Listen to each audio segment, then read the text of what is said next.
Com certeza, se você bebe vinho brasileiro, já deve ter se deparado com um bom rótulo da Casa Valduga por aí. A história da família começou em 1875 e tem sido de constante evolução a cada ano. Tudo isso é refletido em vinhos que são premiados Brasil afora. Por isso, no episódio de hoje, no Mundo do Vinho, vamos falar com Eduardo Valduga, enólogo e diretor da casa. Eu sou o jornalista Estevão Limana. Eu sou o sommelier Sidney Lucas e aqui falamos de vinho sem afetação.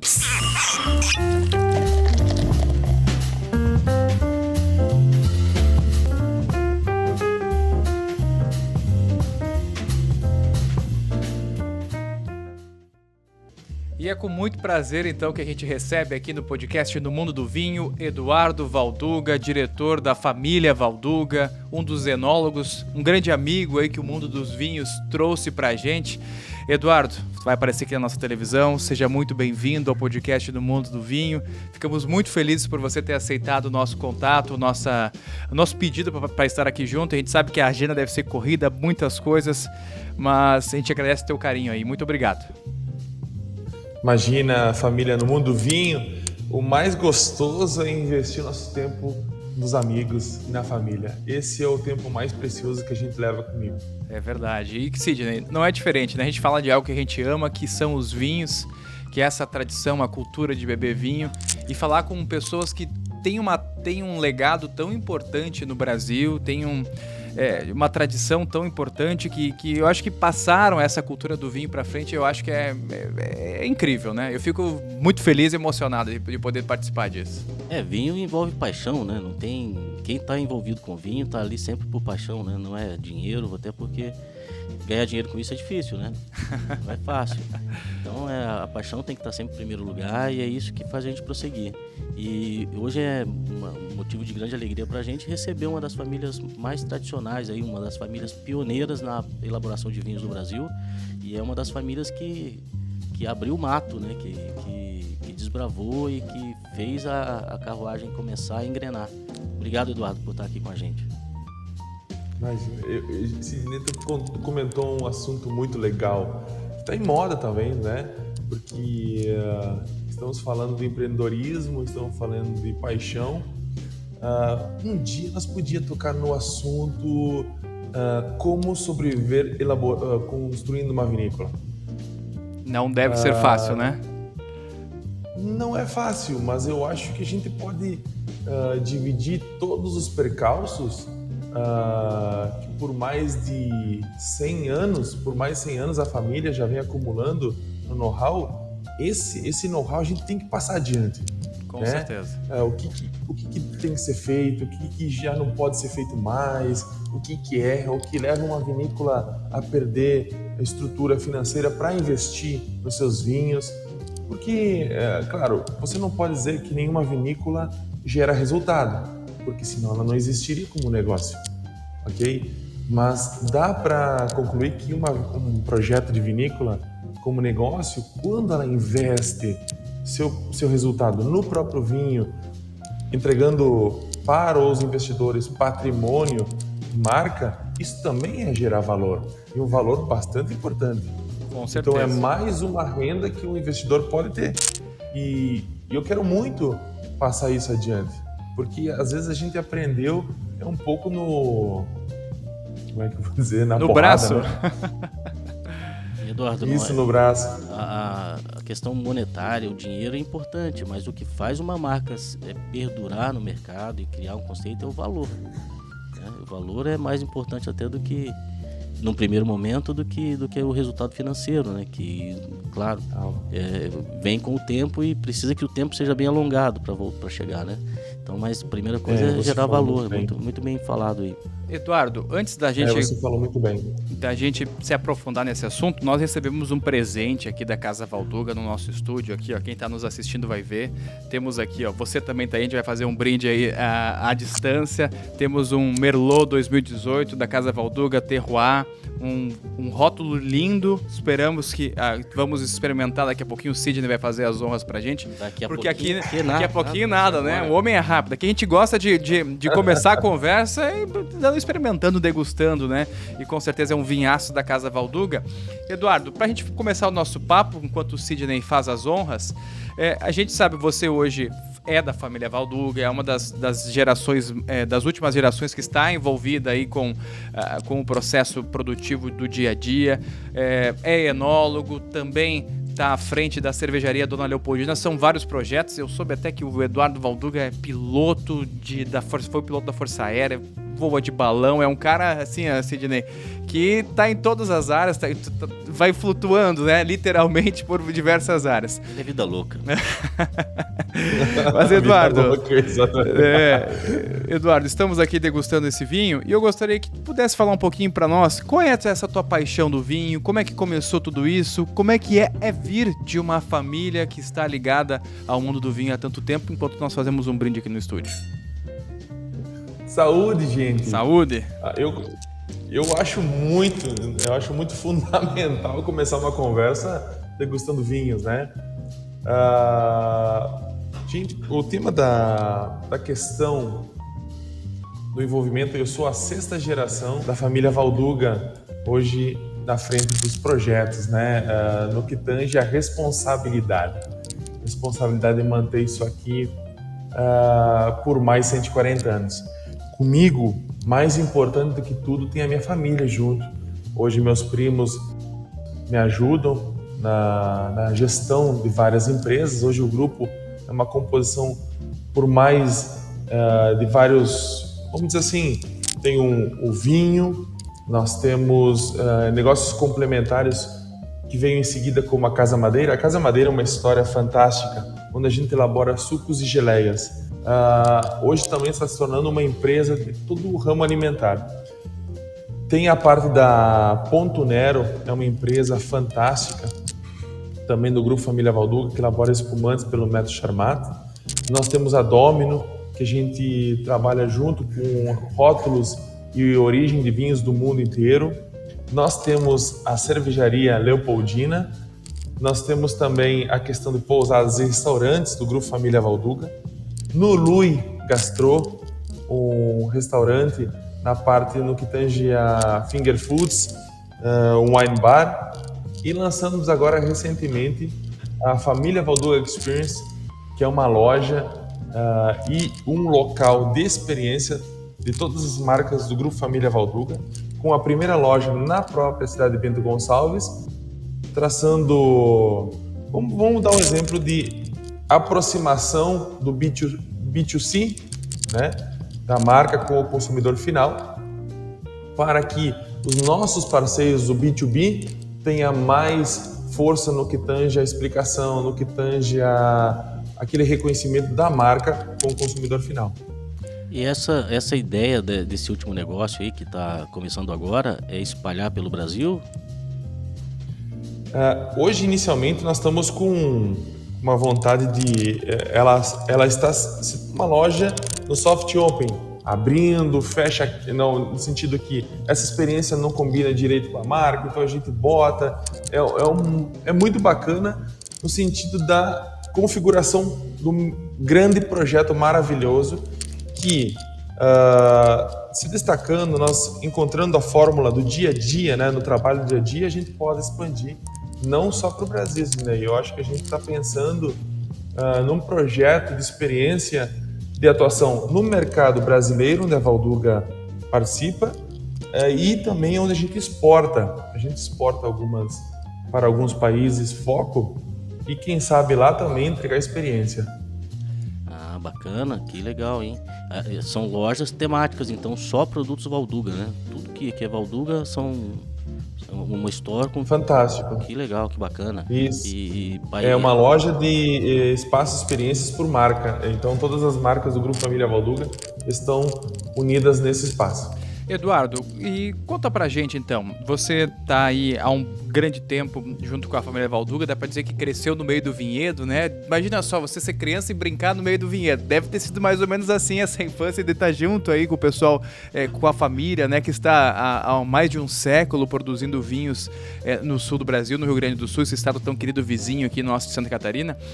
Eu queria que você contasse pra gente qual é o cenário que você vê deste vinho brasileiro no momento, como que está a procura, a valorização, porque nós tivemos um boom do mundo do vinho durante os últimos anos, principalmente da pandemia. E como é que tá na prática, para quem tá indo vinhedo todos os dias, esse aumento? Eu baguncei bastante aqui na infância. Correu no meio do vinhedo? Nossa, não só corri como era na época. A gente pode falar hoje no sentido bem natural no que tange as experiências que as crianças. Eu nasci nos anos 80, né? Quando já nos anos 90, 2000, no início dos 2000, né? A gente já tinha na faixa aí dos seus 14, 15 anos. Vamos dizer que a brincadeira do campo era muito legal, porque nós não entendíamos, nós não assimilávamos o trabalho com a brincadeira. Meus pais, meus avós ensinavam a gente a brincar trabalhando. Por exemplo, vou dar um exemplo para você. Uma coisa assim que ela pode ser vista negativamente, mas eu vejo com muito olhos bons, né? Que é levar a meninada com 14, 15 anos já trabalhar no campo. E o senhor João, ele não deve ter te avisado de nada, que aquilo era trabalho para não pagar salário, te deixou distraído até os 15. Te deixou distraídão lá até os 17. Exatamente. Mas o seu João também fez muito disso, né? Eu acho que foi passado de geração em geração. Aí qual era, olha, para nós, né, os meninos, né, qual era a maior diversão? Era pegar, conduzir o trator, dirigir o trator, né? Era brincadeira. Ir pro campo, era brincadeira. Pô, não tinha coisa mais legal do que você estar em cima de uma máquina, aquele motor barulhento, aquela engenharia do tempo do EPA lá, funcionando e nós indo pro campo se divertir. Daí chegamos lá na vindima. Vindima é, né, aquele período da colheita da fruta, das uvas. E no meio dessa história, às vezes acontece como está acontecendo hoje aqui no Rio Grande do Sul. Está chovendo, né? Está chovendo muito. Mas vamos passar esse período de chuvas. Lá, às vezes, acontecia lá na vindima, né? E você está lá no meio da colheita e começa a cair um balde de água na sua cabeça e aquela gritaria, vamos colher tudo rápido. Sai correndo, pega o trator, as caixas de uva para não se encherem de água, para não ter problema com a água nas uvas. E aí, de repente, gente, vocês sabem que o relevo da Serra Gaúcha é isso aqui, ó, é um vale, né? Ladeira para cima, ladeira para baixo, e de repente o trator escorrega e ladeira abaixo e vai quebrando o vinhedo e vai quebrando tudo. E o meu tio, meu pai, meu avô querendo me quebrar a pau, e a adrenalina sobe lá no altar. E a gente acha que tá se divertindo e não tá estragando o trabalho. Esse pico de ânimo, esse pico de emocional assim, só prepara pra vida. Esses medos, capotei trator, meu pai vai me matar, vai me dar uma voadora e não sei o que. Isso é bom demais, cara. Isso, tenho certeza. Nossa, que hoje em dia... O atletismo era funcional. É natural, né? Porque era natural, porque tu quebrava metade dos vinhedos por uma besteira que tu fazia. Só voltava quando dava fome, né? Só voltava quando dava fome, exatamente. E nessa história toda, na época, Sidney, Estevão, aqui na nossa região, né, o pessoal que está nos assistindo, o tema era um grupo de imigrantes que colonizaram essa região, compuseram, por sua vez, na época, cidades, né, vilarejos, mas não passava ninguém.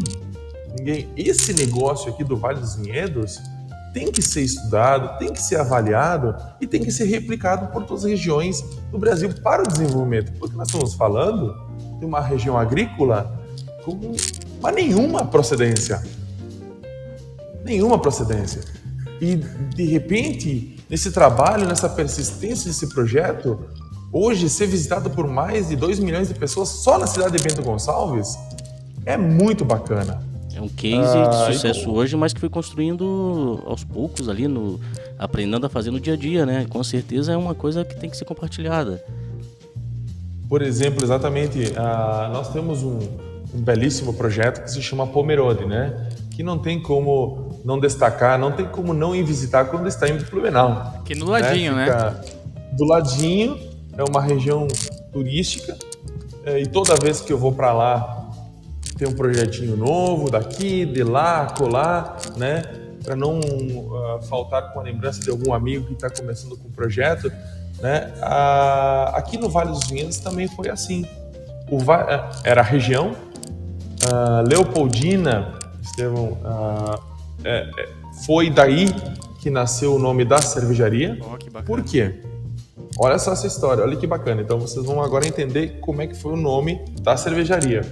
Nós tínhamos os primeiros produtos elaborados por nossas uvas, os vinhos. Nós colocávamos dentro de garrafões, garrafas grandes, 4,5 litros. Era o vasilhame mais vendido na época, né? E para onde nós vendíamos esses vasilhames? Para todo o subúrbio de Bento Gonçalves e da nossa capital, Porto Alegre. Era o principal negócio, vender para os bares, para misturar com Coca-Cola, misturar com Fanta, né? É o produto mais barato que dá dinheiro, né? Que faz volume. Que faz volume. Esses foram os primeiros e se chamava Leopoldina. Ah, que legal. Se chamava Leopoldina esse garrafão. Depois, com o tempo, né, a gente foi se envolvendo com nossos irmãos aqui, outros viticultores, e a gente compôs, por sua vez, o Vale dos Vinhedos. Vale dos Vinhedos, e no Vale dos Vinhedos tem a Aprovale, Associação dos Produtores do Vale dos Vinhedos. Uhum. E uma cultura local foi fazendo com que, bom, os Valdugas estão elaborando vinho, os Miolos também, tem a família Pisato, tem a família Carraro, e não quero faltar com outras famílias, Brandelli, e a todas as outras famílias. Não quero esquecer nenhum irmão aqui vizinho, porque todos são de suma importância. E naquela época, então, começou a difundir um dos principais meios do crescimento de marca e o reconhecimento local, que se chama o turismo. O turismo, eu vejo que foi a grande mola propulsora para que o Vale dos Vinhedos fosse tão bem querido, e automaticamente, né, o reconhecimento dos vinhos veio pela competitividade natural do negócio, a abertura dos portos e portas para o vinho importado também fez com que a gente melhorasse de qualidade, isso eu não posso negar, né? E consequentemente isso veio acarretar a nós nos descobrirmos como grandes produtores de XYZ produto, e nos focar nesse projeto. Não significa que nós não conseguimos fazer tal ou tal produto. A gente vai, por exemplo, o Merlot que a gente está degustando, ele é do Vale dos Vinhedos, de uma porção de vinhedo no topo da montanha, onde a gente consegue elaborar essa qualidade de Merlot que foi reconhecida, né? Agora, tem uma medalhinha no canto direito. No canto direito aí na mão de vocês. Tô aqui vendo. No concurso Bacchus, né? Que é um concurso muito importante. Ele ganhou a doble ouro e grande ouro, né, do concurso, onde eu sempre conoto, né, que não significa que esse Merlot é melhor do que outros Merlots. Significa que os juízes indicaram nós estamos no caminho certo do nosso trabalho. Né? Porque eu não gosto de comparar vinho um com o outro. Eu acho que vinho tem muito de personalidade e de terroir. Você colocou aqui, Eduardo, você como enólogo, como responsável por muitos dos vinhos, das cervejas da Valduga, o que dá pra gente falar sobre esse vinho que nós estamos degustando aqui agora? O que você tentou transpassar pro consumidor, para quem degusta, né, esses vinhos? Querido, eu vou falar bem direto, assim, ó, no conceito da empresa e no meu conceito que eu trabalho todos os dias. Então, a personalidade está num lote determinado, aqui no Vale dos Vinhedos, na faixa de 4 hectares sobre a montanha, ok? Nós temos uma elevação no que tange a altitude e são 437 personalidades envolvidas nessa garrafa. Eu acho que é aí que difere uma marca ou um vinho do outro. É a questão das pessoas que trabalham com ele, né? Todas as pessoas, todas as mãos que foram utilizadas para esse vinho. Então, nós temos uma colheita manual, nós temos quase 60 pessoas colhendo uvas no Grupo Família Valduga. A colheita é manual. É muito importante falar dessas pessoas. Normalmente são pessoas que sempre estiveram no campo, ou algumas que não aprenderam a se apaixonar a trabalhar no campo, e essas pessoas têm que reverenciar. Depois, quando essa uva chega na nossa vinícola, nós colocamos uma personalidade no que tange a um vinho de concentração. A gente faz a seleção dos grãos, coloca nos tanques, se escoa um pouco do suco, porque a gente pode fazer até vinhos rosés com essa variedade, né? O que significa, como assim, Eduardo, elaborar vinho rosé através dessa mesma uva que você conseguiu o Merlot Terroir? Então, quando as uvas estão no tanque e elas vão entrando em contato com a casca, ela vai começando a pintar, dar cor ao suco de uva. E se você tira de imediato, você tem um suco de uva mais rosado. E a partir do contato dessas uvas com o líquido, ao passar de semanas, ele fica tinto tal qual como se apresenta na taça. Então nós temos um vinho de uma concentração maior no que tange a polifenóis oriundos da casca do que suco propriamente dito. E depois disso, da fermentação, a gente deixa um tempo de guarda e aí vai para barris de carvalho. No barril de carvalho, ele fica um período, esse período está muito relacionado à degustação. Todo dia a gente trabalho difícil, né? Difícil. Um trabalho ruim pra caramba, de vai lá, dar um tasting, dar uma degustadinha. Não é todo dia, né, gente? Vamos falar pontualmente a estratégia que a cada um período, deixa uma semana, deixa 5 meses, vai lá, prova mais uma vez. Para ver a evolução, né? Para ver a evolução. Agora tá pronto. Terminou. O que é pronto? Nosso perfil é um vinho que a madeira não sobressalte as frutas do varietal, né? Ela se conjugou na frase vinho Merlot Casa Valduga Safra 2018. Depois disso, a gente coloca, envile para a garrafa. Um dos grandes vilões, não é vilões, mas uma das grandes pessoinhas, não podemos também dizer pessoinhas, senão vão me julgar, mas um dos grandes elementos é a rolha. Por quê? A rolha faz tirar o sono de qualquer enólogo. Explica pra gente por quê, Eduardo.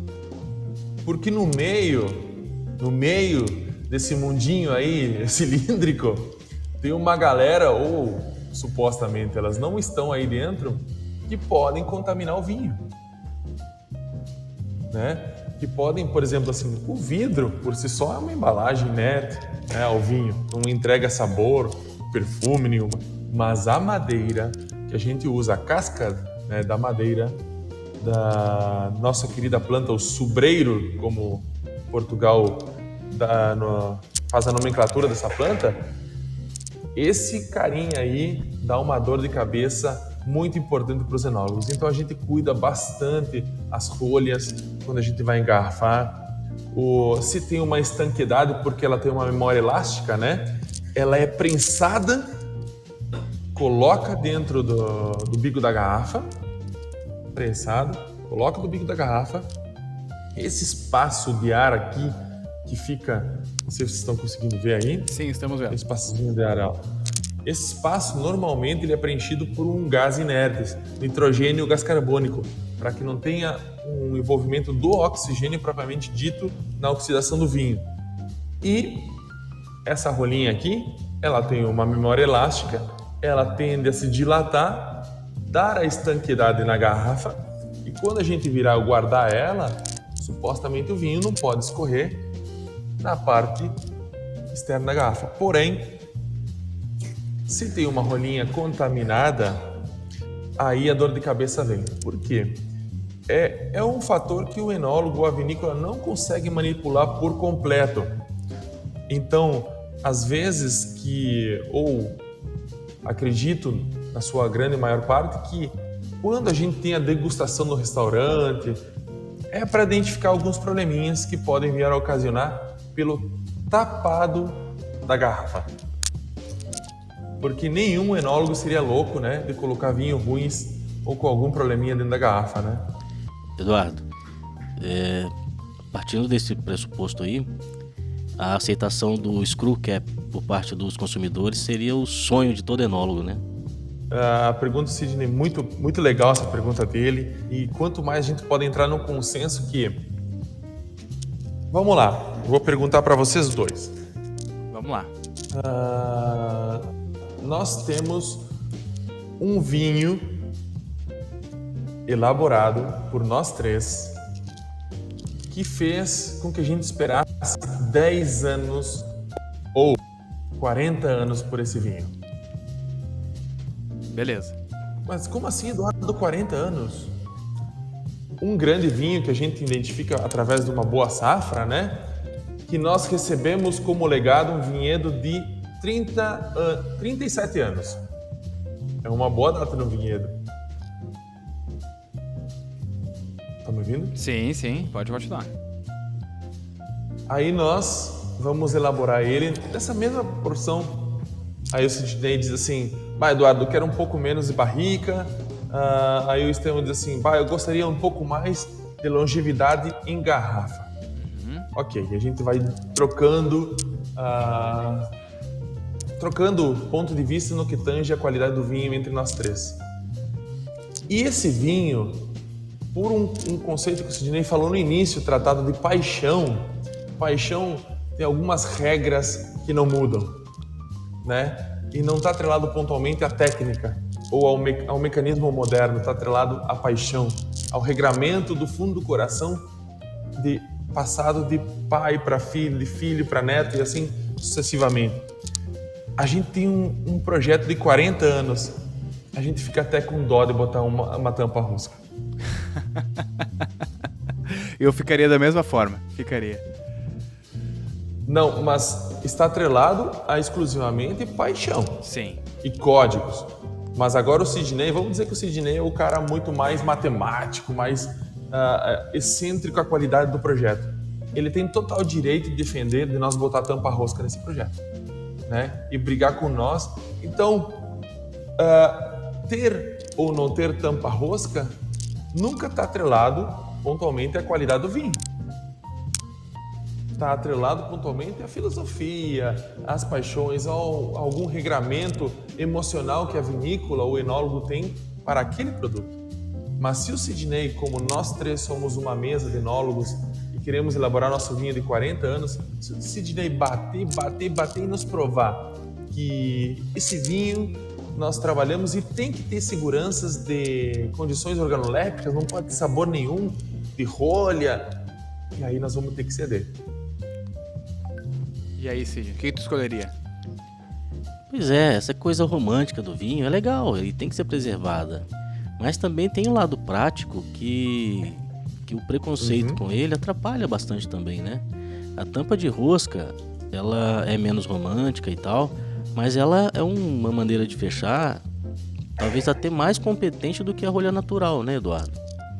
Considerando Totalmente de acordo. A incidência menor de contaminação, passagem de oxigênio, ressecamento. Então, a questão hermética talvez seja até mais competente. O problema a aceitação por parte do público mesmo, talvez, eu acho a maior dificuldade, né? E a vinícola vai ter, claro, um produto ou outro, que a emoção vai conduzi-lo a colocar o fechamento com tampa de cortiça natural, outros mais que envolve talvez menos sentimento ali, essa questão mais prática, mas a questão do preconceito com a tampa que atrapalha um pouco, né? Porque a condição que ela traz de preservação do vinho talvez seja até mais adequado do que a natural. Meu amigo, agora você falou uma coisa muito legal e eu vou ter que abrir o coração para vocês. O tal do preconceito. O tal do preconceito, né? Não só para a tampa, como também para degustar um vinho de outras regiões. Existe preconceito. Sim. Né? Então, acho que é isso que é um dos grandes motivos de nós estarmos aqui, para fomentar que não pode haver mais preconceito. Por quê? No sentido de degustar outros vinhos e com tapados variáveis. Porque hoje um negócio de vinho só pode coexistir com os outros se tem qualidade. Então, nenhum produtor de vinho é louco o suficiente para engarrafar vinho ruim. Por isso que existem vinhos para todos os paladares. Vamos falar de vinhos super estruturados com madeira, né? Se tem vinícolas que elaboram vinhos super estruturados com muita madeira, significa que o vinho é ruim? Não, porque talvez tenha um nicho de mercado que gosta com muita madeira. Mas se a vinícola quiser participar de uma moda de vinhos mais harmônicos com fruta e madeira, aí ela vai estar se incluindo no momento de moda gustativa daquele nicho de cliente. Mas tem uma fração que gosta com mais madeira e tem gente também que não gosta de madeira no vinho, não gosta de nenhum perfume, nenhuma sensação adstringente de madeira, que também tem que respeitar e tem que elaborar vinho para essa galera aí. E como que tá aí na Casa Valduga hoje essa divisão da rosca, da rolha natural? Como que vocês fazem? Já há essa adaptação do público? Como que tá sendo isso, Eduardo? Nós viemos introduzindo bastante a tampa rosca, né, nos vinhos, no que tange aquele vinho do consumo mais diário, para a pessoa se conectar melhor com esse tipo de tapado, com esse tipo de packaging do vinho. Então, aquele vinho que a gente consegue no mercado, nas lojas, no e-commerce, onde a gente quiser, lá em Blumenau, né? Então, nós temos um vinho na faixa de R$ 49,90 a R$ 69,90. Então, esse vinho que a gente pode trazer para a semana, final de semana, aí vamos consumir rápido, a gente já tem o tampa rosca. Vinhos que a gente vai crescendo na faixa de pirâmide de preço, então a gente tem ainda permanecido com a tampa de cortiça, né? E tem alguns vinhos que estão saindo ao mercado com tampa de vidro. De vidro? De vidro, tampa de vidro, né? Que como é que eu vou explicar para ti? É um tampãozinho de vidro que tem numa parte plástica, tem uma dilatação que ela entra na parte superior da garrafa e tem uma boa vedação. Mas, Eduardo, por que vidro, né? Essa pontualmente ela faz quase a hermeticidade da tampa rosca, né? Não entrega nada ao vinho como gosto, e também entrega bastante status à garrafa quando você vê uma tampa de vidro, né? É difícil. Isso é comum, né, na Alemanha até, né? Tem alguns vinhos alemães que costumam vir com esse tipo de fechamento, né? Perfeito. E lá na Alemanha você consegue bem fácil essa tampa de vidro porque está do ladinho das produtoras de tampa de vidro, né? Sim, sim. Gente, nós estamos num país bem jovem do mundo do vinho. Sim, vocês com imaginam certeza. Que eu sou a sexta geração de 140 anos de história. 140 anos, não só é uma nada. Vinícola. Não é nada. Não é nada. E já tem um legado tão importante, né, Eduardo? Eu queria aproveitar para a gente, nós já estamos se encaminhando para o final, Eduardo, perguntar como que tá sendo 2022, essa década que iniciou? Como que vocês estão enxergando, né, esse período pós-pandêmico, o mundo do vinho se reformando, muita gente nova aderindo, jovens entrando, clamando por aquele vinho, pelo mundo do vinho mais democrático, mais aberto, sem os protocolos que a gente costumava ter anos atrás. Como que vocês estão encarando isso hoje em dia, Eduardo? Meu amigo, olha como é que eu estou olhando. Nós estamos fazendo um podcast de vinho. É verdade, quem diria? Quem diria, né? Olha a inovação, olha o momento do vinho brasileiro e do consumo. Vamos falar só do consumo, porque eu falo do vinho do mundo. Eu quero que todo mundo cresça dentro do Brasil, né? Porque a gente vai transformar nossos brasileiros em grandes consumidores, os vinhedos vão se desenvolver, as vinícolas vão se desenvolver e o nosso podcast vai caminhar o mundo inteiro, né? Comunicando do vinho. O momento é de grande ascensão do projeto Vinho no Brasil, né? Então, tanto o momento do crescimento desses meios de comunicação, como as vinícolas, como as formas de degustação, é o momento. Todo mundo que quiser participar do mundo do vinho é agora. É agora que nós temos que nos fortalecer, criar normativas ou não, ou criar alianças milhares para que nós vamos desenvolver esse negócio cada vez mais. Muito bom. O Eduardo, entrando agora, mudando um pouquinho o foco do papo, falar de vinicultura. Tem algumas dificuldades aí que são mais conhecidas, como chuva na época errada, tem que colher a uva uns dias antes, 3 dias, uma semana antes, umidade. Então, algumas zonas do Brasil aqui está muito sujeita à umidade excessiva, acaba aparecendo um problema fúngico, uma coisinha ou outra. Isso é de fato um problema, e se for, além desses problemas, quais são as dificuldades encontradas pelos produtores de vinhos no Brasil? Mas também quero deixar claro que isso não é um problema enfrentado só por produtores brasileiros, né? No mundo inteiro tem seus percalços. Na Espanha tem as geadas fora de época, em Chablis tem geada complicada, sofrem com congelamento de uva. Então, essas intempéries climáticas, essa dificuldade é natural em qualquer lugar, por mais ou menos tradicional que seja, né? Só para nos explicar um pouco melhor, para a gente ter uma ideia de quais são os perrengues e quais são as bonanças que passam também aí os produtores nacionais. Que show! Sidney, nós vamos falar muito disso no futuro. Eu vejo que a gente vai ensinando muito do terroir para as pessoas, né? Para elas entenderem as dificuldades e, por sua vez, quando essas dificuldades estão sendo superadas, se encontram vinhos espetaculares. Mas como a gente brinca, agora entrando bem no jeitinho brasileiro de brincar, o nosso povo é meio oriundo da NASA, né? Porque o que a gente consegue de encontrar soluções diante dos problemas, vou dar um exemplo agora bem legal para você entender. A região do sul de Minas e São Paulo, né? Verão é um momento de muitas chuvas, concordam? Sim, com certeza. E aquela galera lá, de uma inteligência incrível, como toda a nossa região brasileira, os caras mudaram a colheita do verão e fizeram uma dupla poda e estão colhendo no inverno, onde não chove, é seco pra caramba. E, além disso, tem noites frias.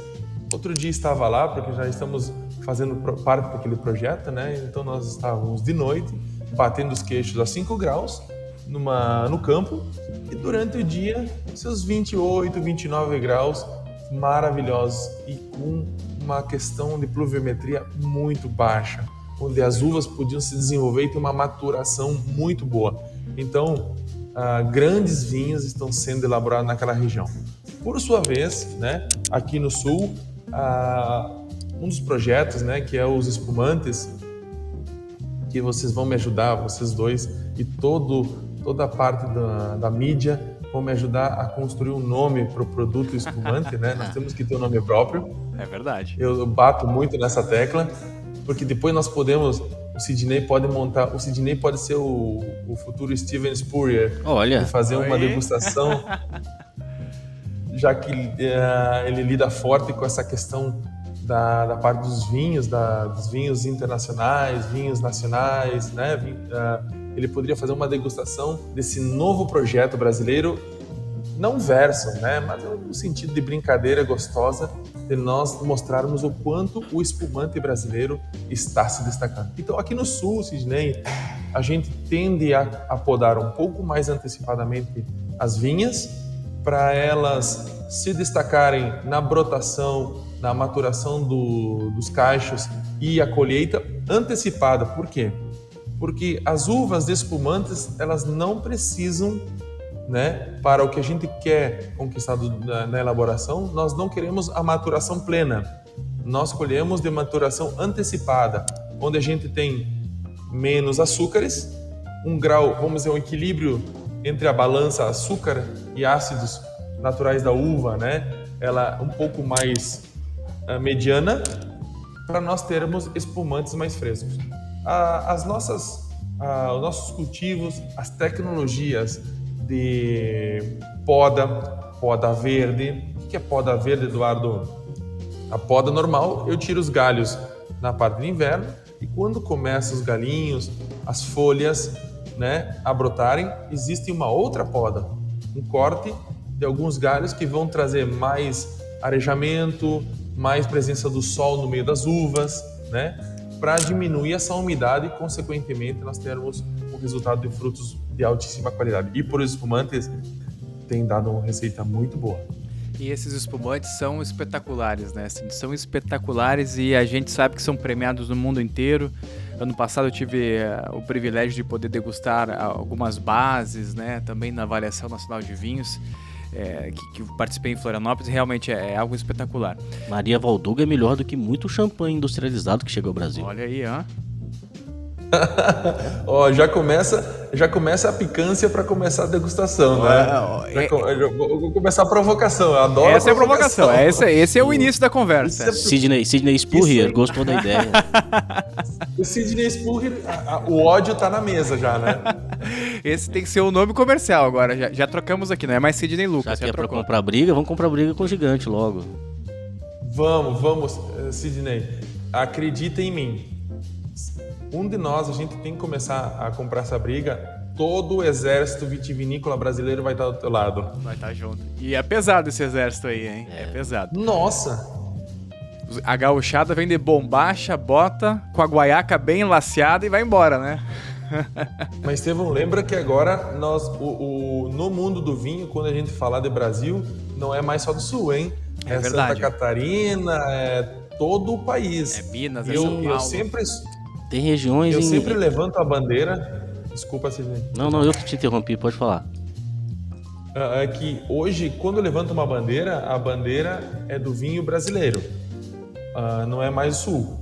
Porque eu não acredito mais que a minha responsabilidade seja defender um negócio, né? Defender um negócio está atrelado a montar um time competente. E é isso que eu tenho feito nos últimos anos. Eu tenho um time competente que me ajuda. Agora, quando o Eduardo fala de vinho, eu acho que a minha missão é falar de um país, é falar de uma nação forte que, por mais dos perrengues que exista, nós sempre acabamos dando show. Os produtores, os importadores, sei lá, todos envolvidos com vinho, tem que se juntar para disseminar a cultura do vinho, porque é um campo completo para ser ceifado, que só está no início da colheita agora. Então, é importante começar a divulgar a cultura do vinho, educar as pessoas, ajudá-las a desenvolver o hábito de consumo, para depois ir para cada um para um lado, sei lá, ver o que faz, mas de início tem que se juntar para poder ajudar a cultura do vinho, né, nessa disseminação. Outro dia tava há um tempos atrás, tem razão, eu sou um dos grandes adeptos a isso. Eu vejo que antes de falar, talvez, vamos dizer assim, o assunto da mesa é terroir do Sudeste, ou do Sul ou do Nordeste, tá? Eu acredito que grandes potências como falar do conceito de beber vinho vai ser mais resultante para todo mundo. Exatamente. Para nossos queridos importadores, nossos queridos comerciantes, nossos queridos produtores. A gente Com certeza. pode falar numa ênfase de um dia nós vamos falar de terroir, tal latitude e tal longitude. Ok, mas eu acho que essa fração de conversa hoje, ela deveria ocupar 20% da conversa e 80% nós motivar toda a nossa galerinha de tomar vinho de qualquer parte do planeta. Certeza. E tem que pensar da seguinte forma. Hoje, o concorrente do vinho, dos produtores de vinho, dos importadores, dos distribuidores, é a Ambev. Tem que escolher direito o inimigo. Tem que escolher bem o inimigo. Tem que saber quem é o inimigo. Apontar as armas no lado certo. É isso aí. Ô, Eduardo, mas cara, muito bom. Que show de bola, Sidney, tu é fera. Cara, que conversa bacana, Eduardo. A gente tem papo aqui, ó, pra ficar, assim, ó, 6 horas conversando numa boa, degustando bons vinhos e batendo aquele papo muito bom. Eduardo, a gente tá se encaminhando pro nosso final desse bate-papo de hoje, mas eu tenho certeza que vai ser o primeiro, porque, olha, a gente ficou fiquei muito feliz com essa conversa, bastante...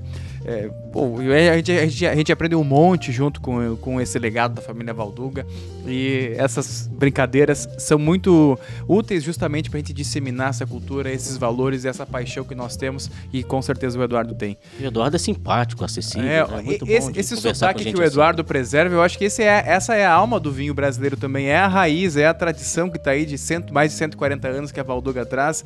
Eu acho que isso tá enraizado no coração, e essa paixão que a gente acaba bebendo aqui, ó, por esse líquido maravilhoso que é o vinho, por essas cores rubis que nós enxergamos aqui, eu acho que é isso que traz e também demonstra esses séculos, mais de um século, quase um século e meio de tradição que a Valduga tem.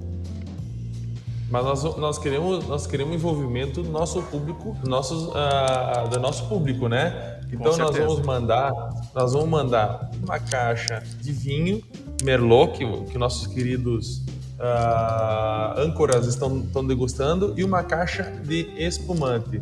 Olha aí. Aí o que acontece é o seguinte: agora o nosso público que está nos vendo vai ter que interagir com nossos âncoras e vai ter um sorteio, vai ter umas pegadinhas aí, olha só.